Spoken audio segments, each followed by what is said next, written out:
সড়কে দুর্নীতি, কারা আড়ালে প্রভাব খাটাচ্ছেন? বদরুদ্দোজা চৌধুরীর মৃত্যুতে রাষ্ট্রপতির গভীর শোক। ডিবি কার্যালয়ে আর হবে না সেলিব্রিটিদের আড্ডা, বন্ধ ভাতের হোটেল বলেছেন অতিরিক্ত কমিশনার। বিশ্বে সোনার ভাণ্ডার, শীর্ষ 10 দেশের তালিকা। চট্টগ্রামে ট্যাঙ্কারে আগুনের ঘটনায় নিহত 47 জনকে উদ্ধার, সন্দেহ নাশকতার। এতক্ষণ শুনছিলেন শিরোনাম, এবার বিস্তারিত। সড়ক নির্মাণের ঠিকাদারি কাজে ন্যাশনাল ডেভেলপমেন্ট ইঞ্জিনিয়ার্স এনডিই একটি বিস্ময় হিসেবে আবির্ভূত হয়েছে। 2017 সালে কাজ শুরু করে মাত্র 6 বছরে তারা 8,500 কোটি টাকার ঠিকাদারি পেয়েছে, যা মোট কাজের 10%।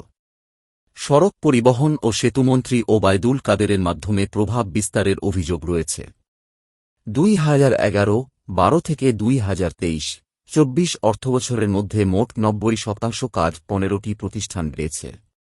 অধ্যাপক শামছুল হক বলছেন, এই সময়ের মধ্যে দুর্নীতি মহামারীর মতো হয়ে উঠেছিল। সোজের তালিকাভুক্ত প্রায় 1,100 প্রতিষ্ঠান থেকে মাত্র 15টি প্রতিষ্ঠান এত কাজ পেয়ে প্রশ্ন উঠেছে। ঠিকাদাররা রাজনৈতিক নেতাদের সঙ্গে সখ্য গড়ে তোলার মাধ্যমে কাজ পেয়েছেন। জালিয়াতি ও অনিয়ম প্রকাশ পাওয়ায় চলতি বছরের মধ্যে 4-5টি প্রতিষ্ঠান কালো তালিকাভুক্ত হয়েছে। সড়ক মন্ত্রণালয়ের উপদেষ্টা বলেছেন, বিগত সরকারের সময় ঠিকাদারি কাজের জন্য আগে থেকেই সিদ্ধান্ত নেওয়া হতো। ভবিষ্যতে এটি পরিবর্তনের কথা বলেছেন এবং তদন্তেরও পরিকল্পনা রয়েছে। বিভিন্ন ঠিকাদারি প্রতিষ্ঠান শীর্ষে রয়েছে, যেমন হাসান টেকনো বিল্ডার্স এবং রানা বিল্ডার্স, যারা রাজনৈতিক নেতাদের আশীর্বাদে কাজ পেয়ে থাকে। সড়ক নির্মাণে দুর্নীতির অভিযোগ এবং রাজনৈতিক নেতাদের বিরুদ্ধে তদন্তের দাবি উঠেছে, বিশেষ করে যখন থেকে আওয়ামী লীগ সরকারের পতন হয়েছে। সাবেক রাষ্ট্রপতি অধ্যাপক একিউএম বদরুদ্দোজা চৌধুরীর মৃত্যুতে রাষ্ট্রপতি মো. শাহাবুদ্দিন গভীর শোক ও দুঃখ প্রকাশ করেছেন। তিনি এক সংবাদ বিজ্ঞপ্তিতে বলেন, বদরুদ্দোজা চৌধুরীর মৃত্যু দেশের রাজনৈতিক অঙ্গনে অপূরণীয় ক্ষতি বয়ে এনেছে। রাষ্ট্রপ্রধান তাঁর আত্মার মাগফিরাত কামনা করেন এবং শোকসন্তপ্ত পরিবারের প্রতি সমবেদনা জানান।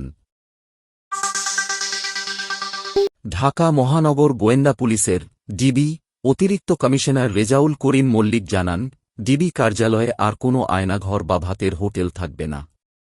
তিনি বলেন, ডিবির অতীতের কলঙ্কিত অধ্যায় শেষ করে ন্যায়বিচারের স্থান হিসেবে প্রতিষ্ঠিত করা হবে। ডিবি কার্যালয়ে সেলিব্রিটিদের আড্ডা বা ভাতের হোটেল বন্ধ থাকবে। তিনি আরও উল্লেখ করেন, ডিবি বা তিনি কেউই জবাবদিহির ঊর্ধ্বে নন এবং সততা ও পেশাদারিতার সঙ্গে দায়িত্ব পালন করবেন।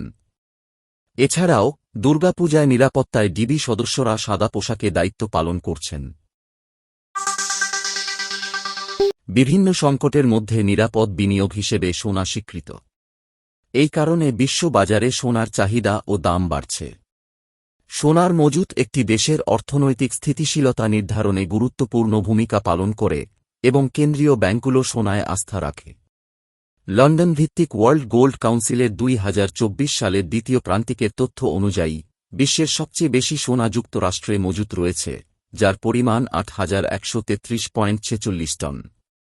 দ্বিতীয় অবস্থানে জার্মানি, তৃতীয় ইতালি এবং চতুর্থ ফ্রান্স। রাশিয়া পঞ্চম স্থানে রয়েছে, এরপর চীন, জাপান, ভারত, নেদারল্যান্ডস ও তুরস্ক।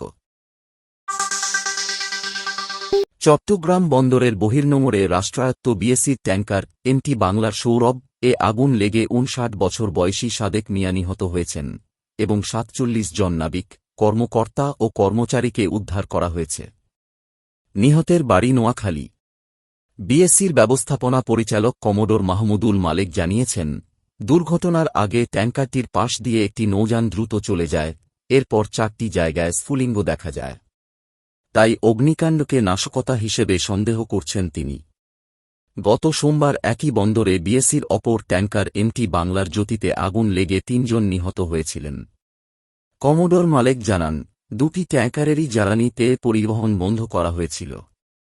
এমটি বাংলার সৌরভে 11,000 টন জ্বালানি তেল ছিল এবং এটি ছিল ট্যাঙ্কারটির শেষ যাত্রা।